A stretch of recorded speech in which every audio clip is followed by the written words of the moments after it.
Alright, hey everyone, this is a quick video. Had a couple people ask me how I did this homemade sump. It's already pretty much drilled and done, so I'm not going to go through all that. I'm just going to show you what I did. It cost me right under 20 bucks to do. Now, I did have already the bio balls, and I already did have the polyester filler. But if you don't use the bio balls, which my other one will not, actually bio balls might not even stay in this one. They'll probably end up going back in the bigger sump, which is where I got them from to build this one, which I will be using all of them on the tank, so it most likely will go back in the other one. You can just use the pot scrubbers, the plastic pot scrubbers. That's what's most likely going to go in here also, and it'll definitely go in the next one. The only way it won't go in here is if I put them in the big sump, which it's irrelevant. So otherwise, each layer right here does something different. So for example, this is the first shelf. The only reason I really put some of the lava rocks in here, which I'm using also to maintain media, because it's got great surface space, but it's on this first shelf, it's not even really mainly for that. On the first shelf, it's for just to keep that filler you see right there from kind of going through all the holes. So what I did on this one, let's see if I can get the bottom. You can see I just drilled holes.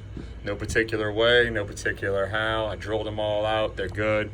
Like I said, I did this one yesterday. I ran it. It works great. Trickles through all of them with the lava rocks. Just do one little layer, so that way your filler can't go through it. Now your filler, all you do, take your filler, stuff your filler in there. I'm probably gonna fill it up more, you know, and then once I start running it, it'll actually compress it a little bit. I can add a little bit more also then.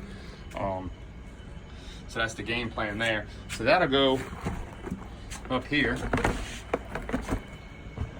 And the first tray, which you can see right there in the hole, so the water will flow down. I'm gonna have an overflow system. I have a pretty big tank, so I'll probably be running 3 of these and plus my other big one, or 2 of these, and just put more water through my actual big sump. So next off is the bio balls. Pretty simple. Or like I said, I went yesterday to go get those pot scrubbers, the plastic pot scrubbers, and of course the dollar store's out of them. From what I hear, you can get about 6 of them for $1. Some might be a couple more dollars. And like I said, that filler, I think it was $3.97 at Walmart for a whole bag, and I've used it on 2 Aquaclear 110s plus this, and I still got more than half a bag to where I can easily enough to build and do whatever else I need to do. So that's cheap also. Then just slide this one in. So now the water goes through the top hole right here, pours in here, hits all the mechanical filter, just touches the lava rocks. I mean, hopefully it holds media, but it's not really the point of it. Then it'll go and trickle all on the bio balls, which will constantly be moving the water different directions and whatnot. Also on here, I didn't show y'all, I just drilled 2 big holes, 1-inch holes, 2 of them on the back side of this. So the water will come in the front, the back, everywhere on these bio balls, and it's gonna be forced out those back 2 holes, okay?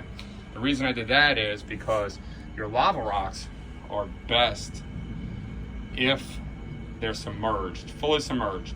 So different medias work better different ways. The bio balls work great for a wet dry thing where it's trickling water, which is where it's at, and then these work great if they're fully submerged with some water flow through them.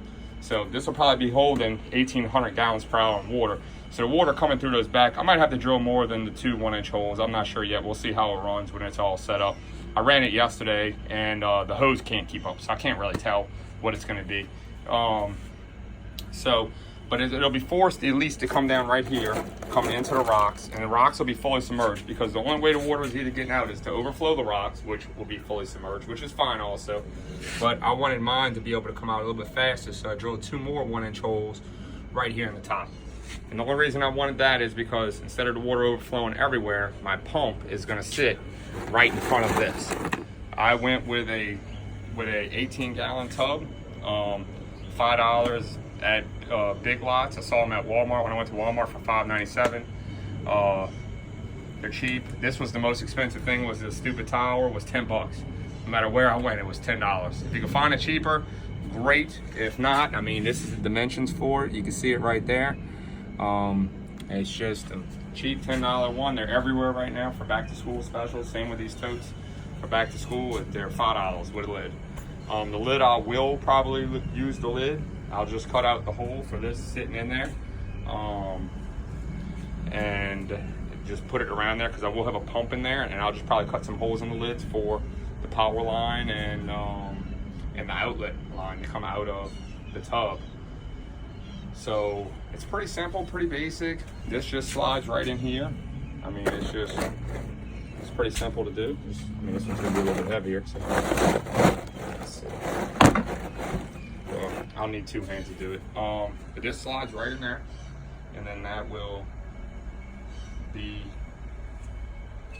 sit in the tub. So let me do that for you. Hang on 1 second. Let's see.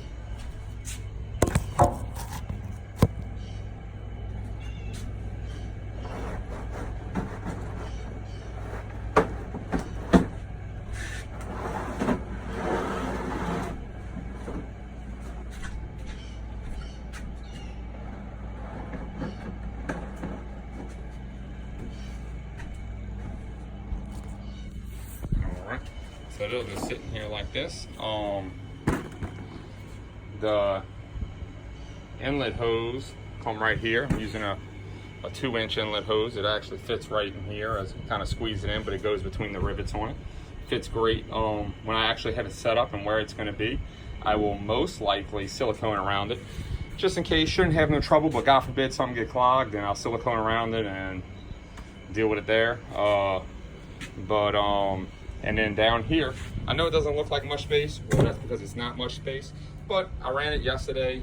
This one right here, this little guy, is only a little cheap 500-gallon-per-hour one. He won't be in here running this. This will be a backup guy in case I need to drain something. That's all I use him for. And I just usually hook some hose up to it, and fits right in there. So I don't even use connectors anymore on it. So I just put that in there, and then my 1800-gallon-per-hour fits in there perfectly also.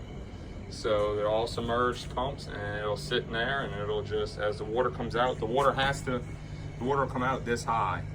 So as the water keeps coming out, I might drill some bottom holes too, some really small bottom holes for the water to flow out the bottom too, just to keep flow going. But like I said, I want the majority of that lava rock to stay submerged.